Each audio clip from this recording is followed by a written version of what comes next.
Welcome to Live Daf, your online Daf Yomi Shir. Shalom, welcome back to today's Daf, which is Eruvin Daf Pei. We are 4 lines from the top of the Amud.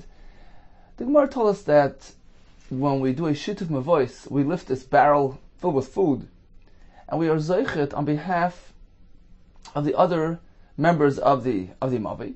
How do we do that? We lift it a tefach off the ground. Says the Gemara, Meisve, we seem to have a brisa which indicates that it's not necessary to lift it a tefach off the ground. The brisa says, Kesad mishtatfin v'movi.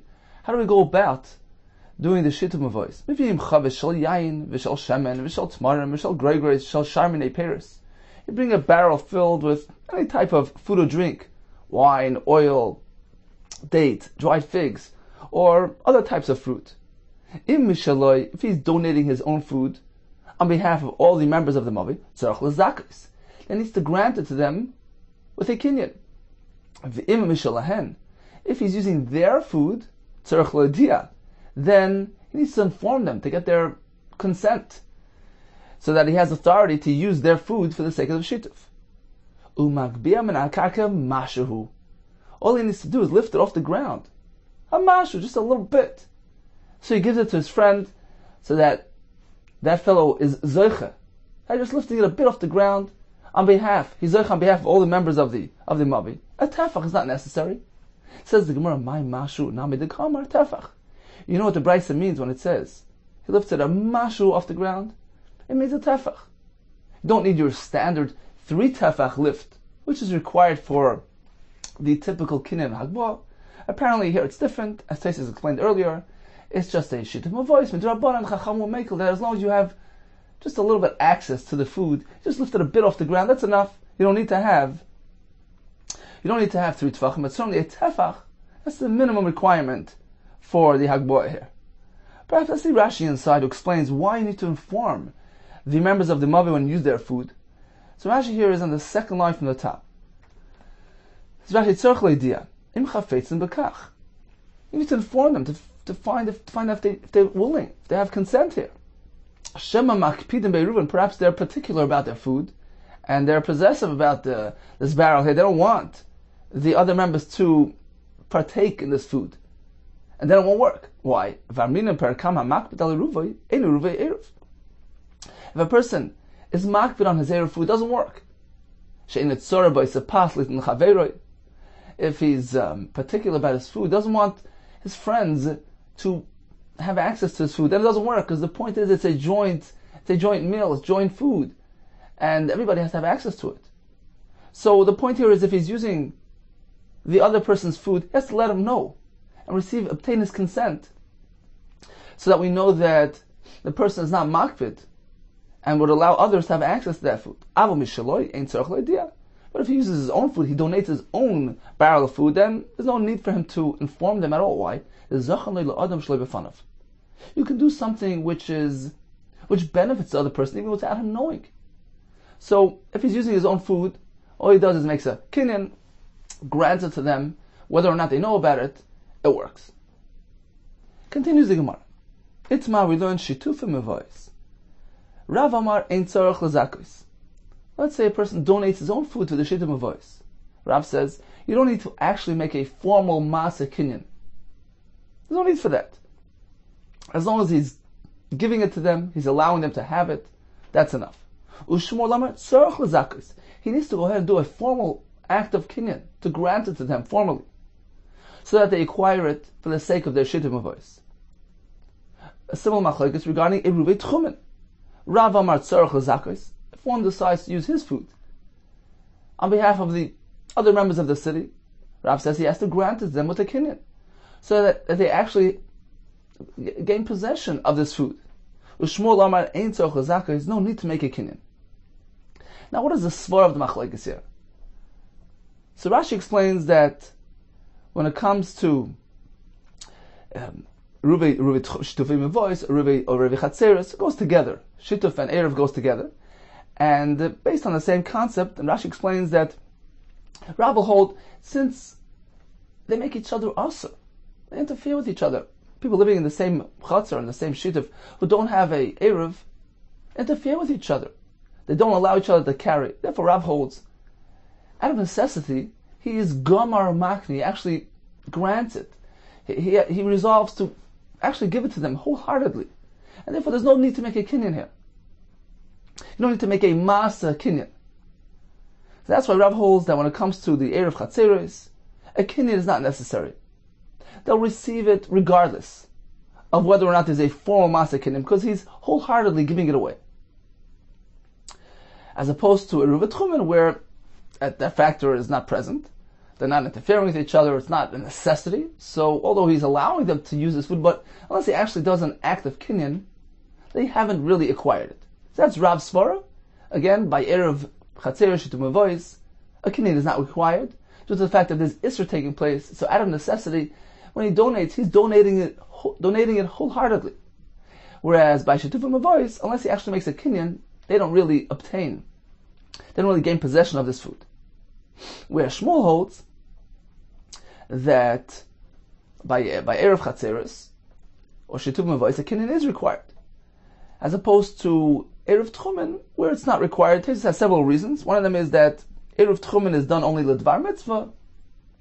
So because it's a mitzvah, Gomar or Makni, he actually grants it with his whole heart, and there's no need to make a kinyan.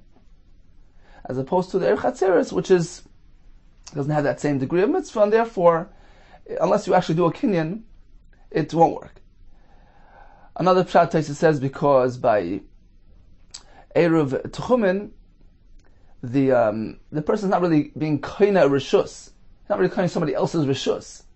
Therefore, you don't need to make a kinyan, as opposed to Erev Chatzeres and Shittim Avois, where they're being koina each other's, they're acquiring each other's usage rights, right? They're joining together. It's becoming they're incorporating with each other. So that's a more serious type of procedure, and that needs to have a kinyan. So that's the pshat in the Shmuel. Continues the Gemara. Let's try to analyze the machlekes. Bishleim Shmuel. We understand Shmuel's shita. Hachatnan, v'hachaloitnan. What is the source of Shmuel's opinion? Very simple, because in our Mishnah, which discusses Shittim Avois, Mishnah clearly says a kinyan is required. Right? The Mishnah describes how he's going to give it to his older son, older daughter, to be mazakeh, to the other members of the mabit. So the Mishnah clearly requires a kinyan. As opposed to the Mishnah discussing Erev Tchumen a bit later, doesn't mention anything about kinyan. So Shmuel has a raya from the Mishnah that Erev Chatzeres Shittim Avois needs a kinyan, and Erev Tchumen does not need a kinyan. Ela Rav my time. However, Rav, what is his source? Has he know that the Erev Tchumen does not require? How does he know the Erev Tchumen requires a kinyan? The Mishnah seems to say that Erev Tchumen does not require a kinyan. Where is his source? Says Gemara Tanoi. Actually, it's Machlekes Tanoim, which will be contained in the following brisa. And there's a shita that holds that yes, when you use your food to establish Erev Tchumen on behalf of somebody else, you need to make a kinyan. And that was Rav's source. Now, although we have no source that Erev Chatzeres does not require a kinyan, so Rashi points out that Rav has the ability to disagree with the Mishnah. So when it comes to Erev Chatzeres, Rav disagreed with our Mishnah. Because of the Svar mentioned earlier, Rav held that since they're oiser each other, he's gomer, makni, he grants it with his whole heart. A kinyan is not required. So that was Rav's Svar here. When it comes to Erev Tchumen, the shita was sourced in the Tana, which we're going to find in the Brisa, which requires him to be mazaka, even when it comes to Erev Tchumen. Where is that shita? Tanai, it's Machlekes Tanaim, the Amar Rav Yehuda Marav. Mas bekalosay Rabbi Yehuda. There was a story involving the daughter-in-law of Rabbi Yehuda. Shalcha beis hamerchatz, she went out to the bathhouse, which was situated out of the tchum of the city. And it was getting dark. Her mother-in-law saw that she wasn't going to make it back before Shabbos. So she made an Erev Tchumen on her behalf, so that she can come back from the bathhouse to the city. And the story was presented to Rabbi Yehuda v'asar.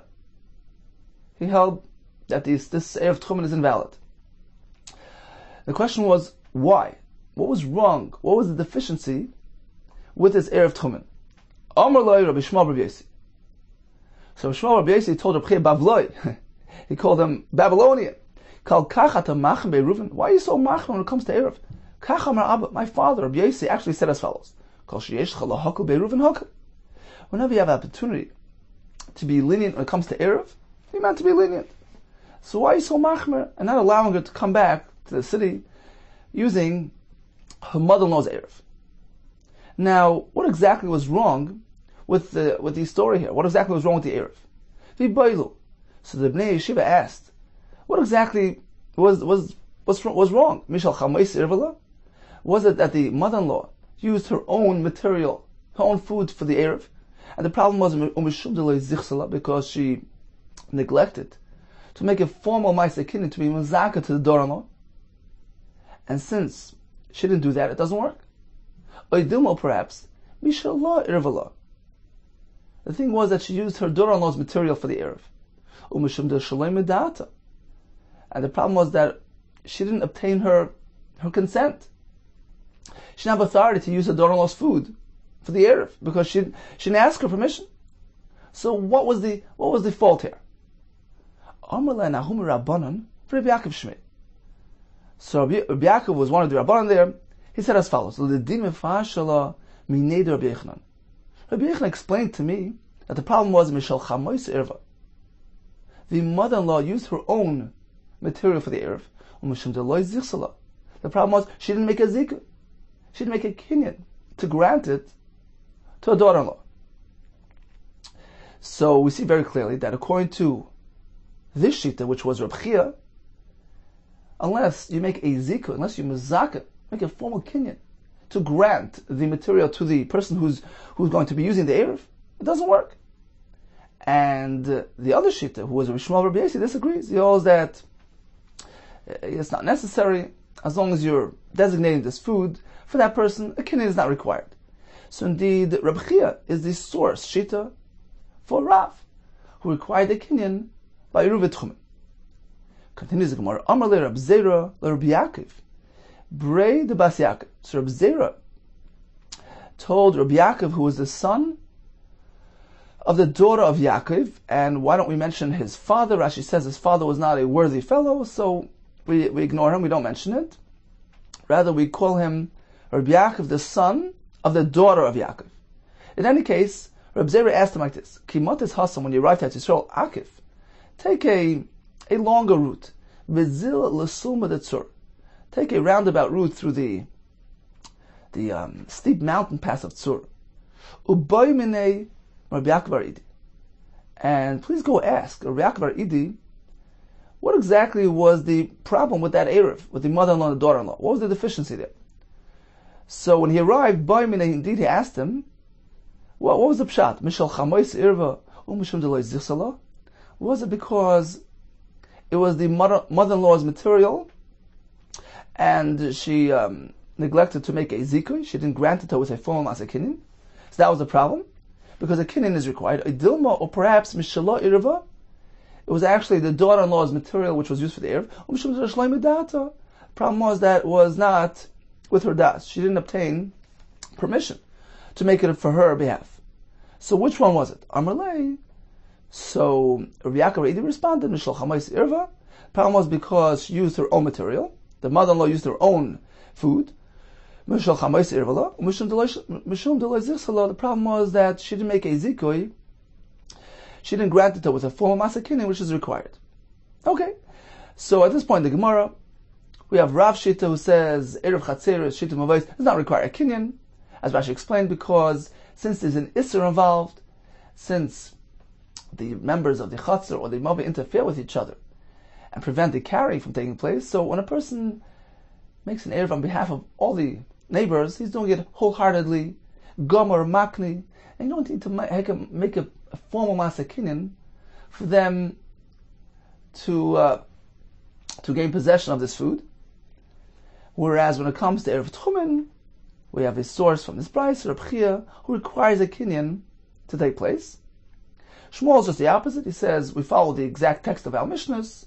So in the Mishnah here, discussing Shituf Mavois, Erev Chatzeres, a kinyan is required, as opposed to Erev Tchumen. The Mishnah later ignores mention of kinyan, and so he's explained several reasons for the lack of need of a kinyan by Erev Tchumen. Omar of Nachman Aktina. So the halacha l'maisa that we accepted from our Rebbeim is as follows: Echad eruv chatchumen, v'echad eruv chatzeros, echad shtum avois, tzorech lezakis. Regardless of what we're speaking about, eruv tchumen, chatzeros, shtum avois, a kinyan is required. By Rav Nachman, eruv tavshilin. What about when you make the eruv tavshilin? Tzorech lezakis, ain't tzorech lezakis. Is a kinyan required there or not? So a person takes his own food and establishes the eruv tavshilin, which is setting aside a dish when Yom Tov falls out Erev Shabbos, which would allow him to cook on Yom Tov for the sake of Shabbos. What happens is that the dish indicates, it safeguards, secures the sanctity of Yom Tov, because it indicates that, look, you can't just cook from Yom Tov to Shabbos. It's only because you've already begun cooking for Shabbos. So that will prevent people from being machal the Yom Tov, and people will realize, look, you can't cook on Yom Tov for Shabbos, certainly on Yom Tov for the sake of weekdays. So that's the point of Erev Tavshilin. You set aside a cooked dish before Yom Tov, which indicates, look, you've already begun cooking for the sake of Shabbos. This allows you to continue cooking for Shabbos on Yom Tov itself. So a person takes his own food, his own dish, and sets down the Erev Tavshilin on behalf of the other members of the city or whatever. Does he have to make a kinyan? Does he have to be mezakeh granted to them with a formal ma'aseh kinyan or not? So that was the shayla of Rav Nachman. Point Rav Nachman, eruv tavshilin tzorech lezakos, ain't tzorech lezakos. Do you or do you not need to make a kinyan? Amar Rav Yosef, umay tiboyle. What's Rav Nachman's question? Lo yishmiele. Did he not hear Hod Amar Rav Nachman, bar Rav Ad Amar Shmuel? Did he not hear Rav Nachman said the name of Shmuel? Eruv tavshilin tzorech lezakos. That eruv tavshilin indeed is similar to all the other forms of eruv, and you need to make a formal ma'aseh kinyan to grant your food to the other members of the eruv. Hamale Abaye responded to Rav Yosef. Pshitad lo shmile. It's pretty evident that Rav Nachman, when he asked this question, he indicates that he didn't hear Rav Nachman but Rav Adam Shmuel's statement that a ziku is required. The Yishmele, because had he heard that statement, my tiboyle, why would he have a question? Amar lei. So Rav Yosef responded, not necessarily. Why? Atu eruve tchumen. When it comes to eruve tchumen, Mila Shmuel ain't tzorech lezakos. Didn't Shmuel say clearly that a kinyan is not required? V'amayu. Nevertheless, Rav Nachman himself concluded tzorech lezakos, that a kinyan is required. So we see that although he heard Shmuel's statement that that a kinyan is not required, he himself disagreed. So likewise here, the fact that he questioned whether or not Erev Tavshilin needs a kinyan is not a raya that he didn't hear that statement in the name of Shmuel that Erev Tavshilin needs a kinyan. Perhaps he heard that statement and he questioned it, he challenged it. Says Marachi Hashti, you can't compare two things. Bishleim Hasam, Pligi Rav Shmuel. When it comes to Erev Tchumen, there's actually a machlokes in Rav and Shmuel. So although perhaps he heard Shmuel's shita, but since there's an opposing view, so he followed Rav shita. The Kamash Malon, and he came to inform us, Rav Nachman that is, Kechumen Demar, Kechumen Demar, that in both cases, Erev Chatzeros, we follow the Chumrah of Shmuel, that we need a kinyan, and when it comes to Erev Tchumen, we follow the Chumrah of Rav, that a kinyan is required. So, in those cases, you have no raya that he didn't hear about Shmuel's shita. Perhaps he heard of it, but since there's a machlekes, so he always followed the Chumrah. However, in our case, where Rav Nachman is questioning whether Erev Tavshil needs a kinyan, Isa the Shmele, if indeed he would have heard that Shmuel requires a kinyan, demand the public. Is there anybody that opposes it? It's an unopposed view. So why would he question whether or not a kinyan is required if he would have heard Shmuel's shita? And indeed, Tosha says that the halacha is v'chein halacha that you always need a kinyan, whether Erev Tchumen, Chatzera, Shita Mavois, as well as Erev Tavshilin, in accordance with the statement here in the name of Shmuel, that Erev Tavshilin needs to have a kinyan. Continues the Gemara. Hahur Turzina. There was this armory guard who was in charge of the city's weaponry. The Hava b'shivavuse der Bezera. So this non-Jew lived in the neighborhood of Rav Zera, and they wanted to carry there. So what is needed? They have to make schiras. They have to lease his property. So they approached the Turzina and they said, look, Eiger lan rishusach, please rent us your rishus. Lo Eigerlu, he didn't want to cooperate. Also, the Kamei Rab Zera. So they came to Rab Zera, they were stuck. So they asked him, is there a way out here? Maula megam redvisu, can we rent from his wife? Amar Lahu, so he told him, Hachi Amar Rish Lakish. This is what Rish Lakish said, Mishmei de Gavarabba, the name of a great person. Umanai, who was this great person? Rabbi Chanina. What do you say? Ishtishal Ad Mareve Shlemidata. Indeed, even a person's wife can go ahead and join the Eruv without her husband's knowledge. It seems even if it's the husband's unwilling to join, she can go ahead. She has the authority to do so on her own. So yeah, you can go rent from his wife, just as you can make an Eruv through a person's wife. Schiris as well will work. Says more another story with a Turzina. Who Turzina dahava b'shivusei Rabbi Yehuda bar Baisha. So there was this non-Jewish guard living in the neighborhood of Rabbi Yehuda bar Baisha. Amrulei Eigel Rishusach. So they approached him and they asked him to rent his property for the sake of Shabbos. Lo Eigelu, he didn't want to rent. Also Kamei Rabbi Yehuda bar Baisha. So they approached Rabbi Yehuda bar Baisha and they told him, Amrulei, they asked him, Ma'ula Megam Edvisu, can we rent from his wife? Lo Yahava b'Yodai, he didn't know the answer. Also Kamei Rav Masna, they approached Rav Masna. Lo Yahava b'Yodai, he didn't know the answer. Also Kamei Rav Yehuda, they came to Rav Yehuda. Amar Luz, he told them, Hachi Amar Shmuel. This is what Shmuel said. Ishtei shel Adam, ma'Reve Shleimidaita. Yes, one's wife can join the Eruv even without her husband's knowledge. So yeah, you can go rent from this Turzina's wife as well. Says the more, is that the case that one's wife can join the Eruv against her husband's wishes? Meis of a brisa which seems to indicate otherwise. Noshim she'irvu b'nishtatvu. Wives who have joined an Eruv or the Shituf, Shaloi Midas Balein, without their husband's consent. Ein Eruv and Eruv. Ve'in Shituf and Shituf. The Eruv is invalid and the Shituf is invalid. Says Malay Kasha. The answer is like this. It depends where. Hada Asar, Hada Li Asar.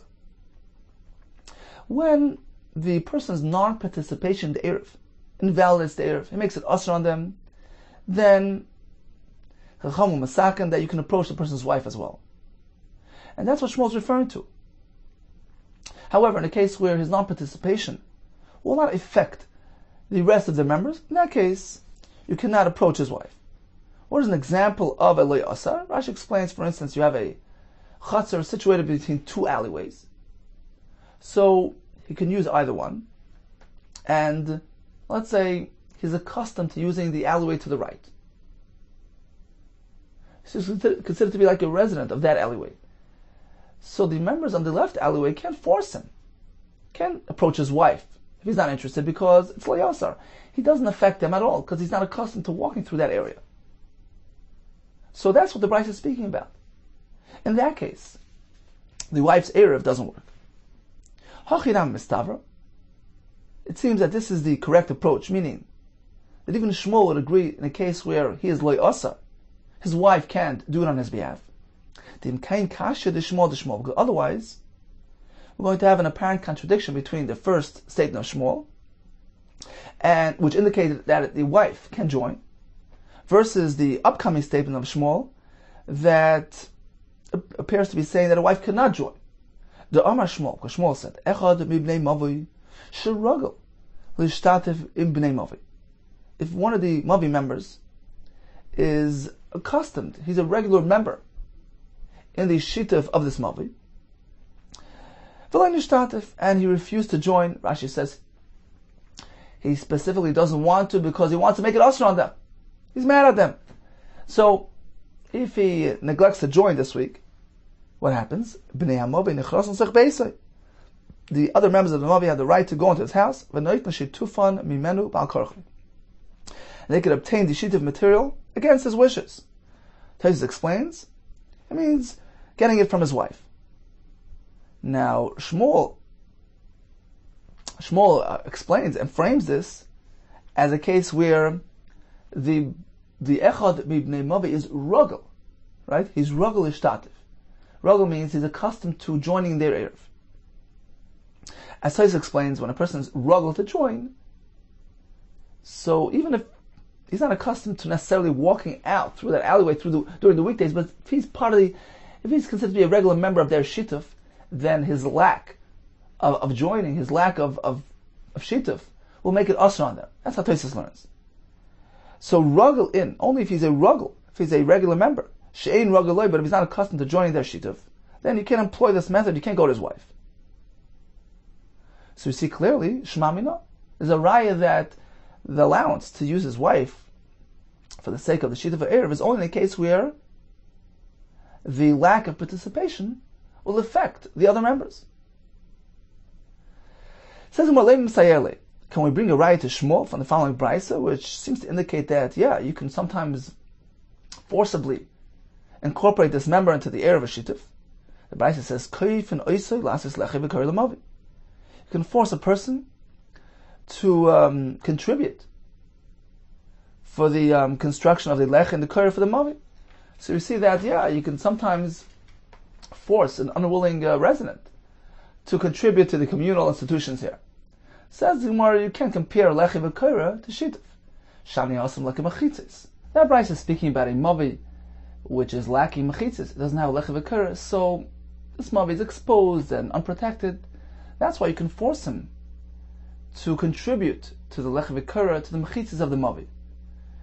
But when it comes to forcing him to join in the shituf mavois, not necessarily can you do that.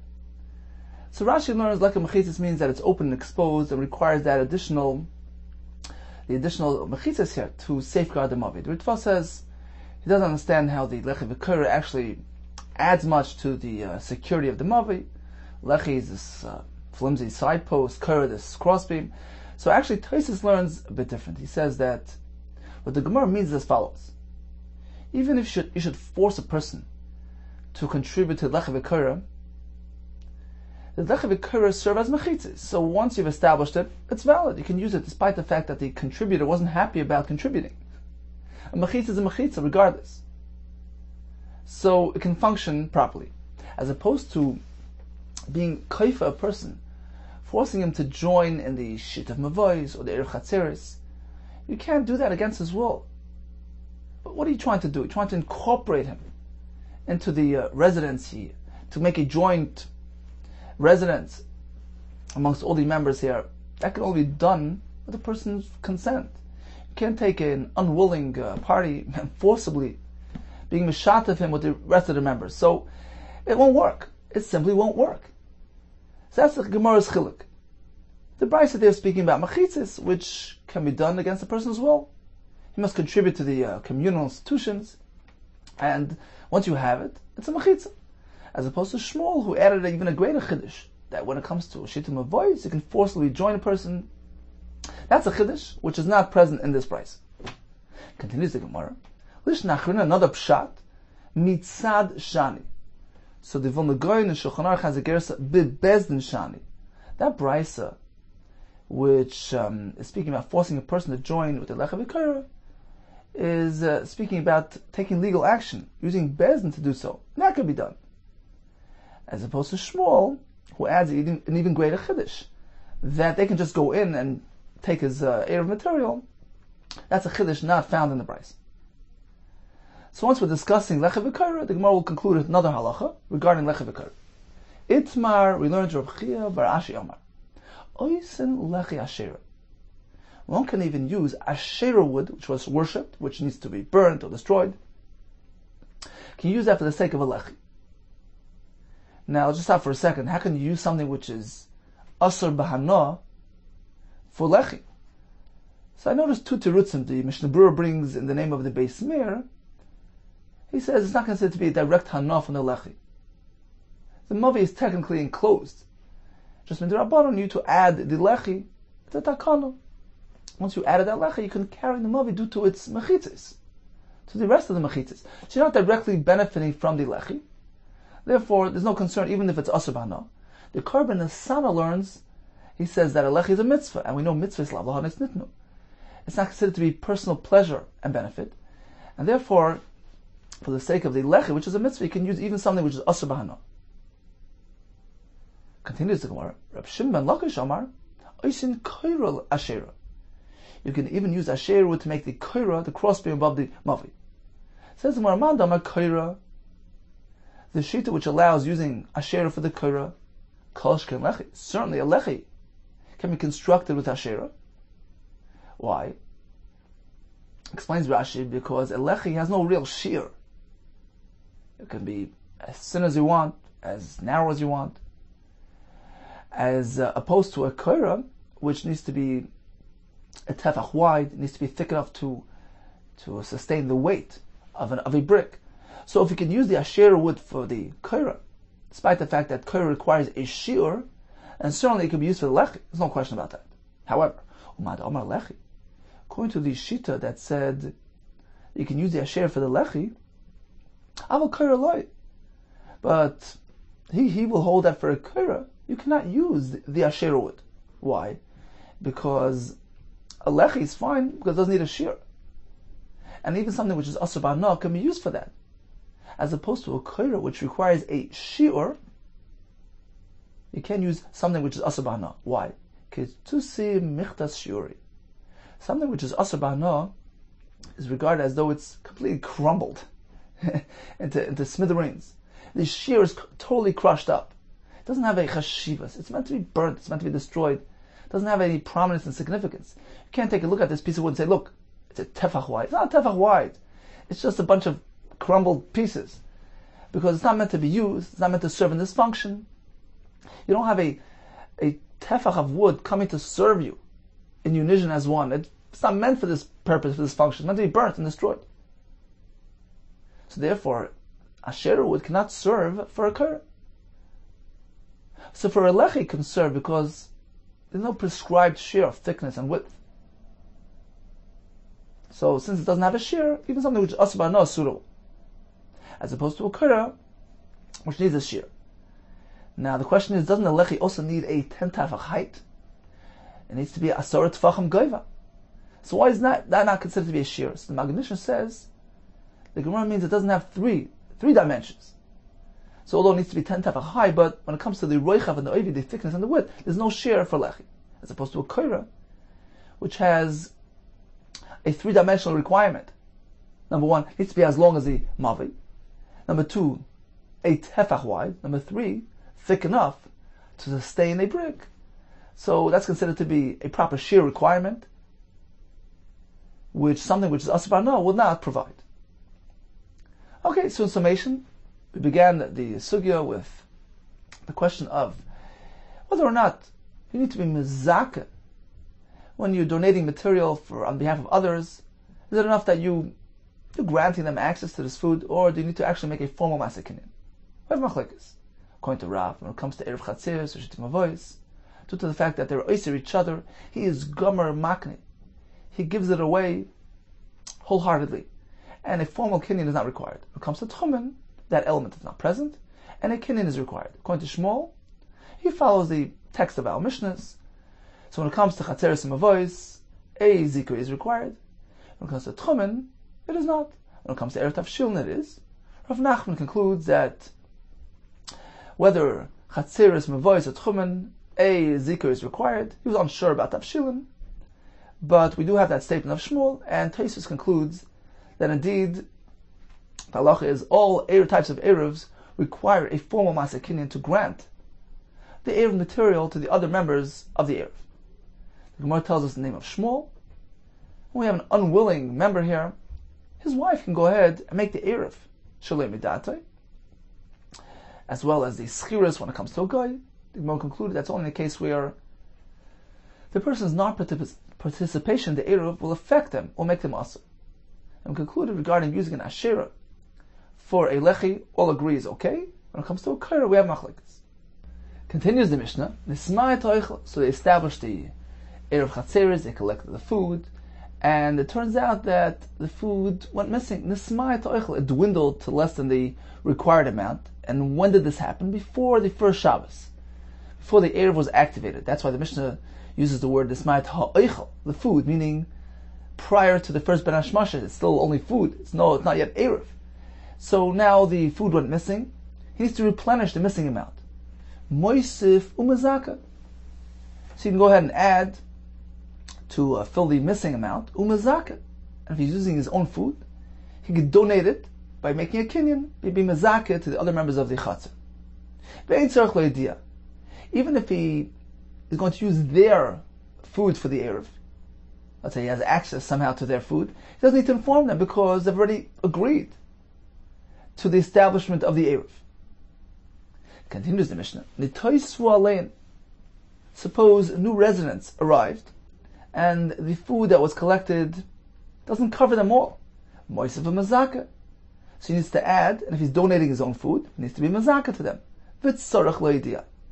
If he uses their food, he needs to inform them, to get their permission, to authorize them to establish the Eruv on their behalf. So only time he needs to inform them is if he chooses to use their food. But if he uses his own food, then all he needs to do is to donate it and to be mazaka to them. Kamo shiuran. Okay, so what is the share of the Eruv? How much is needed? So it depends. Bizman sheim Eruvin, when the members are numerous, mazayin shtei sudas lekulam, the food which is equivalent to 2 meals worth, on behalf of all the members of the Eruv. Rabbi Yehuda says this is a shir chashiv, 2 sudas, which a person eats on a daily basis. This amount of food suffices for everybody. Bizman sheim mu'atin, if there are just few, then you don't need to have a share of shtei sudas. Rather, it's enough to have an amount which equals a gergeris, which is a dried fig, per person. Each person needs to contribute that amount of food. When are these amounts required? When you're initially establishing the Eruv. So you need to establish it properly, with the proper volume. But if the Eruv has already been activated, and then it dwindled, then it went missing, then even if it's just a drop left over, it's okay. Why? Do you know why they need to make an Eruv Chatzeres after they've already made a Shituf Mavois, such as in this case? Why? Why is it needed? The Shituf has already incorporated everybody together. We've all joined together, all the members of the Chatzeres. Why do we need to make another Eruv Chatzeres? It's all considered to be one residency. The reason is, so that the children shouldn't forget about the concept of Eruv. They won't see the Eruv in their Chatzer. Because even if you collected for the Shituf Mavois and placed that food into one of the Chatzeres, what about the other Chatzeres who don't have anything? And the kids who are carrying, they will say, look, we're carrying with an Eruv. So Chacham said, look, even if you, after you made a Shituf Mavois, make an Eruv Chatzeres, one per Chatzer, which will keep the children mindful of the concept.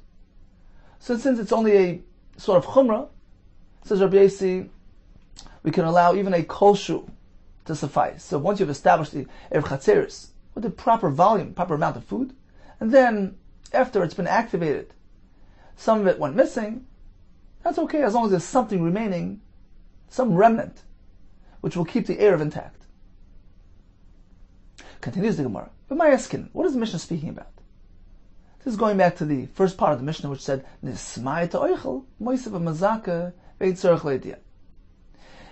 some of the food went missing, it dwindled to less than the required amount, then even if he should use their food, he does need to receive permission. He does need to get authorization. Why? Because, as Rashi explained, they've already agreed to take upon this Eruv. Now, the Gemara is going to make a diuk. It appears that this only applies when it wasn't a smite. It dwindled, it got reduced from its initial required amount. So then you don't need to inform them. But let's say the entire Eruv went missing, and you need to replace the entire Eruv. It would seem from the Mishnah that there's a need to inform them. Once again, informing is only required when you're using their food. Okay? But it would seem from the Mishnah that there's a difference between the smite, where you're just replenishing the missing amount, but there's still something there to keep the Eruv intact, as opposed to a case where the Eruv totally went missing and you're trying to replace the Eruv. In that case, you need to inform them. Says the Gemara, but my skin always speaking about what type of material is he using to replenish the missing material. If he used the same type of food to replenish the Eruv, my Eruv smite. So why specifically if it was reduced? then he doesn't have to inform them. Afilu kol nami, even if it's totally gone, and he's completely replacing the Eruv material, then he doesn't need to inform them because he's simply re-establishing the same Eruv, using the same type of food. Ela b'shnei minen. Apparently, he used a different type of food to replenish the Eruv. As the Ritva explains, a different type of food appears like a different type of Eruv. So now he needs to inform them? If that's the case, afilu nisma'at namila, even if it was just reduced from its original volume and he's trying to replenish it, he would have to inform them. He can't do it without their consent because it's a different type of food. The Sanya, as we learned in the Brisa, kala oichel. If the food went missing, mimin echad in tzarech l'idiyah. If he's using the same type of food to replenish it, he doesn't need to inform them. Min beis minim tzarech l'idiyah. If he's using a different type of food, he has to inform them. So if the Mishnah is speaking where he's replenishing using a different type of food, then in all cases, he would need to inform them. Why this distinction between nismait, if it only got reduced, where he doesn't have to inform them, whereas if it's kol lagamri, completely gone, he's replacing a missing air, he has to inform them. If he's using the same type of material, in all cases, he wouldn't have to obtain their new consent. And if he's using a different type of material, he would have to receive permission. Says the Gemara, Iboyis ema min echad. Perhaps the Mishnah is speaking where he's using the same type of food. Or perhaps the Mishnah is speaking where he's using a different type of food. Explains the Gemara. Iboyis ema min echad. The Mishnah can be speaking where he's using the same type of food. And indeed, he doesn't need to obtain their permission, even if it's kol legamri. When the Mishnah says nismat oichel, my nismat, what does that mean? Nismat mit. It totally crumbled, meaning it went totally missing. He's replacing a missing eruv. And since he's using the same type of food, indeed, he does not have to obtain new permission. So according to this teretz in the Gemara, if he's using the same min, there's never a need to inform them. If he's using a different min, then he would need to inform them regardless of whether he's just replenishing missing material or replacing entire eruv. That's according to this teretz in the Gemara. Another teretz mishnei minen. Indeed, the Mishnah is speaking where he's using a different type of food.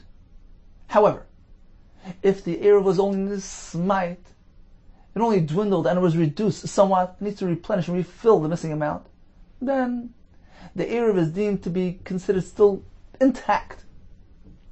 And there's no need to inform, even if he's using a different min. It's only when the eruv went totally missing, when he's replacing the entire eruv, then, since the eruv is being replaced and he's replacing it using different material, so both elements are present, then he needs to inform them. And it fits well with the Brisa, because the Brisa says that when he used a different min, he needs to inform them. What wording did the Brisa use? The Brisa said, Kala ha'ichel. It says more, Kala shani. Kala is different. Kala means it went completely missing. In which case he's replacing a missing eruv. Yeah, in that case. Since it's being replaced totally and using different material, he needs to inform them. But in the case where it's only missing something, and he's simply replenishing, refilling the missing amount, even if he uses a different material, there's no need to inform. So in summary, we have two terutzim. According to the first teretz, when one replaces a missing eruv, whether he's replacing it partially or completely, if he's using the same type of material, he doesn't need to inform them. A different type of material is considered like a new eruv, he needs to inform them. According to the second teretz of the Gemara, it's only when it's a different material and it was color, it's completely gone. When both elements are present, he needs to obtain their consent. Continues the Gemara. So Mishnah told us if new residents arrived and he's going to use their material for the eruv, he needs to inform them. Amar of Shezviv, Amar of Chizda, Zois Ameris. It appears from now, Mishnah, that Chaluk and Olav Chaber of Rabbi Yehuda, that Rabbi Yehuda's colleagues disagree with him. He holds that you can establish an eruv chatzeros on behalf of somebody else without informing him. It's considered to be completely to his benefit. It's a schus. There's no need to receive permission. Whereas our Mishnah clearly indicates that permission is needed. What do we have, Rabbi Yehuda? Desnan on Rabbi Yehuda. V'med v'mamur. When do we say that consent is required? By Ruvi Tchumen. That's only by Ruvi Tchumen where You don't know where he wants to walk. You can't make an Erev on his behalf without asking him. Aval beruvi chatzeres. When it comes to Erev chatzeres, which is completely to his taiva, it's his benefit. Ma'arvin bein ladas, bein shaloi ladas. You can do it whether or not he knows about it. So Rabbi Yehuda holds that an Erev Chatzer is considered to be completely for his benefit, and there's no need to get authorization. Whereas our Mishnah clearly tells us that you can't make an Erev on behalf of somebody. Again, we're speaking about using his food. You can't do it without his permission. Says the Gemara, Pshita de Chaluk, and of course, our Mishnah indicates that the Chaverim are in disagreement with Rabbi Yehuda. What was Rav Shezvi's Chiddush? We have a Mishnah that tells us that you need to get permission. Says the Gemara, perhaps I would say like this. How would it say? But perhaps it would be room to say. Depends on the situation. Generally, Chacham agreed with Rabbi Yehuda that an Erev Chatzer is considered to be a schus, and you don't need to obtain his consent. The reason why our Mishnah requires is because we're speaking about a unique case where this person can walk in either direction. He has a chutzner situated between two alleyways. So it's his prerogative. He can choose to connect with this movie or to that movie. So you can't make that decision for him. Hanimili, our Mishnah is speaking only b'chutzner shebein shnei muvois. You have a courtyard between two alleyways. So unless you know clearly which direction, which movie he'd like to connect to, you can't just incorporate him without his permission. But perhaps when you have a chatzar which accesses only one mavi, in that case, perhaps all would agree it's considered to be a schus, and you can do it without his knowledge. Kamash Malon. That's why Shezvi comes to inform us, no. Then in all cases, Chacham disagrees with Rabbi Yehuda. They hold you can't establish Erev Chatzeres for a person without his das. And this is in contrast. Rabbi Yehuda holds that it's a schus and can be done without his das. Continues the Gemara. Kamahu shi'uroi. What is the shear of the Erev? So Mishnah says if it's mirubin, if you have numerous members, then you need a mazon shtei su'udes l'kulam, a total of 2 sudas equivalent of food. Whereas if there are mu'otin, there are few, then it's a grey geres chol echad v'echad, food which equals the size of a dried fig per person. Now Mishnah doesn't give us an amount. What is considered to be numerous? Kama hu merubin. What is considered to be numerous? Who can suffice with 2 sudos worth? Amar Rabbi Yehuda Mar Shmuel shmoina esrei b'nei adam, 18 people. Says Gemara shmoina esrei v'suloi, only 18 and no more. What if it's more than 18? That's not considered to be merubin. Why not? Ema say as follows: Mi shmoina esrei v'elach. From 18 and on, we'll have a share of 2 sudas. So that's what the Mishnah means by merubin. 18 and on. Says the Gemara, Umay shno shmoina esrei denokat. Why did he specifically mention 18? What's the magic number of 18? Explains the Gemara like this. Amar Rabbi Yitzchak Brei Rabbi Yehuda. So Rabbi Yitzchak, the son of Rabbi Yehuda was the one who gave us this halacha, this guideline of 18. So his own son, Rabbi Yitzchak, said like this: my father Rabbi Yehuda explained to me as follows. How do you get to the number 18? Very simple. If you take this mazain of 2 sudas and split it equally amongst all the members of the chatzar, and what will happen? And each person's portion will be less than a grey geres worth and a dried fig's worth. If you have so many people, Heinei merubin, that is regarded as numerous. And what is halacha there? They don't need to have a grey geres per person. It's enough for them to have a total of 2 sudas on behalf of all of them. On behalf of all of them together. V'loi. But otherwise, let's say you have only a few residents living in this chatzar. In which case, if you take this large amount of food, this mazon shtei sudas, and distribute it evenly amongst all the members, each person's individual portion would equal a food which is a shir grey geres, a dried fig's volume of food, or even more than that, mu'atin. In that case, they're regarded like mu'at, like few people. And they don't need to have a share of shtei sudis. They need to contribute a share gergeres per person. So essentially, when it comes to the share of Erev Chatzeres, there are two ways to look at it, individually or collectively. Individually, the required contribution is a gergeres, which is a share of chashivas, as prominent when it comes to malachas of Shabbos. Malachas that involve food are connected to this share of gergeres. So individual contributions need to have a chashivas, and has to be a share gergeres. Or we could look at it collectively. As long as the total amount collected from all the members equals shtei sudis, that's enough. Even if each person's individual contribution is less than gergeres. Because a collective amount of shtei sudis has its own prominence in chashivas. So it's either or. Either a gergeres per person, but you don't need more than 2 sudis collected from all the members of the chatz. Continues the Gemara. So why did Rabbi Yehuda mention specifically the number 18? Va'agav urche kamash malon. Incidentally, he meant to inform us that shtei sudis havin shmoinas gergeres, that 2 sudis of worth of food actually contains 18 dried figs worth of food. And that explained why, when the Mishnah spoke about 2 sudis, which is a requirement for Eruvin, Rabbi Yehuda says Eruvin means 18, because 2 sudis are sufficient for 18 people, because it contains 18 gergeres, 1 per person.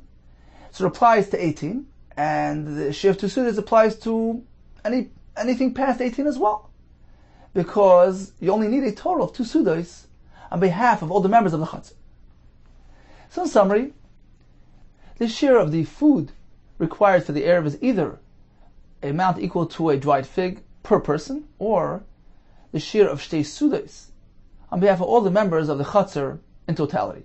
Rabbi Yossi tells us, in the case where they've already established a shituf mavois, in which case Erev Chatzeres is technically not really needed, so this share we mentioned in the Mishnah only applies to the establishment of the Erev. But once it's been established, even if some of the food went missing, there were only remnants remaining, the Erev is still considered to be intact and valid. If a person should choose to use somebody else's food to establish an Erev for that person, he needs to inform him and receive consent. Rabbi Yehuda tells us that's only when the other person's chatzar is, for instance, between 2 mavois, in which case he has a choice. You're not sure to which chatzar he'd like to connect. But otherwise, it's considered to be a schus for him. He could do it without obtaining permission.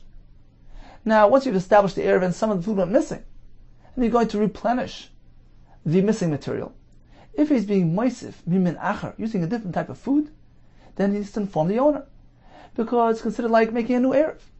According to the second teretz of the Gemara, that only applies if the Erev was kol legamri, completely went missing, and he's replacing the entire Erev. In that case, it looks like he's establishing a new Erev, and needs to first obtain permission from the owner of that food. Okay, time for a chazorah of today's daf. We learned that if a person donates food for the Erev or the shituf, he needs to give it to somebody and have that person lift it a tefach off the ground to be zoicha for the other members. Now, is being zoicha required? Is a kinyan required? We have machlokes. According to Rav, when it comes to Erev Chatzeres, shituf mavois, there's no need to actually make a formal kinyan, due to the fact that there's issa taking place to interfere with each other and prevent from carrying. So the person who donates does it wholeheartedly. There's no need for an actual formal kinyan. When it comes to tchumen, where this element is not present, he needs to actually make a kinyan. According to Shmuel, just the opposite. When it comes to chatzeres and mavois, a kinyan is required. By tchumen not. According to one teretz and taisus, because tchumen is only dvar mitzvah. So due to the fact that there's a mitzvah involved, the donor gives it away wholeheartedly. And we learned as well that when it comes to Erev Tavshilin, Tzorech L'Zakis. Rav Nachman said, Chatzeres, Mavois, Tchumen, a kinyan is required. By Tavshilin, he was unsure. And Taisus points out that the halacha l'maisa is that a kinyan is required in all situations. We learned that a person can obtain the Erev material from one's wife. If the person is unwilling to contribute, his wife can do it shaloi midate. But, as the Gemara concluded, that's only in a case where his lack of participation will affect the other members, will be oiser them. Then they have a right to receive the Erev material from his wife as well. Can one use Atshera material for the Lechei Kaira? So Lechei certainly yes, because there's no shear involved. When it comes to a Kaira, where a shear is involved, then we have a machlokes. the shear of Eruv Chatzeros is a Gregaris per person, or Shtei Sudas on behalf of all of them. Rabbi Yosef tells us that's only B'tchilas Eruv. But once the Eruv has been established, even if someone went missing, you only have Shiari Eruv, remnants. The Eruv is still considered to be intact and valid.